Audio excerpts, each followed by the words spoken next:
7 интересных фактов из мира музыки. Первое. В старые времена, когда еще было монозвучание от одного громкоговорителя, появление стерео из 2 колонок вело в недоумение многих звукорежиссеров. Основная дилемма заключалась в том, как расположить инструменты и голос певца в виртуальном пространстве между 2 громкоговорителями. В моно все просто, звук идет из одного источника, но стерео было в диковинку. Поэтому многие звукорежиссеры сводили так. В одном динамике играют только инструменты, а в другом только голос. Пожалуй, самый известный пример такого звучания – бессмертные хиты Beatles. И такой метод довольно долго применялся. Современный стиль стереозаписи появился позже. Второе. Во всех старых записях до 50-60-х годов огромной проблемой было совмещение вокала с инструментальной композицией. Голос не всегда вписывался в музыку. При прослушивании чувствовалось, вокал как бы находился вне партии, был очень отстранен, как будто из другого места. Не было общего монолита композиции. Это связано с тем, что голос и инструменты записывались в разных помещениях с разной акустикой. Решение пришло после появления аппаратных ревербераторов. До этого звукорежиссеры старались все и всех записывать в одном помещении, что, конечно, не всегда возможно. Для нашего цифрового времени эта проблема стала совсем архаичной. Третье.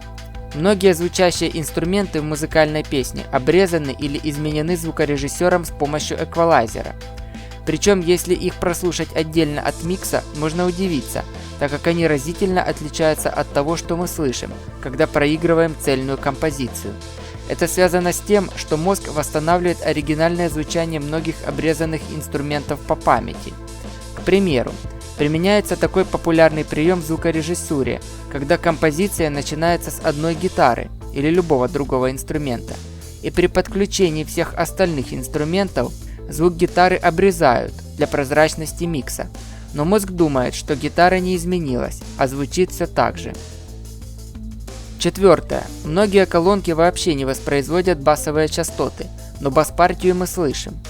Вся похвала нашему мозгу. Он примерно восстанавливает звук баса по 2-м и 3-м гармоникам. Многие звукорежиссеры применяют этот эффект для кача в хип-хопе, используя специальные психоакустические плагины. Пятое. При создании музыкальной композиции звук, который нужно отодвинуть на задний план, компрессируют, сжимая его пики громкости, тем самым выравнивая громкость высоких и низких частот. Это нужно для того, чтобы мы этот звук расслышали, так как при уменьшении громкости человеческий слуховой аппарат в первую очередь теряет слух именно в этих областях, и звук нам покажется кардинально тихим в бушующем миксе. Шестое. Многие знаменитые звукорежиссеры снимают ботинки и носки при работе в звукозаписывающих студиях, особенно при мастеринге. Как они говорят, это позволяет им лучше чувствовать басы. Седьмое. Когда появились колонки Yamaha NS10 бытового уровня для простых людей, многие звукорежиссеры очень полюбили их использовать вместо профессиональных Hi-Fi мониторов, советуя их и другим. Но, как и присуще бытовой аппаратуре, эти громкоговорители врали в высоких частотах, очень сильно задирая верха. Поэтому на многих студиях их пищалки закрывались туалетной бумагой. И что самое примечательное, проводились очень серьезные дискуссии по вопросам. А. Какая фирма туалетной бумаги приемлема?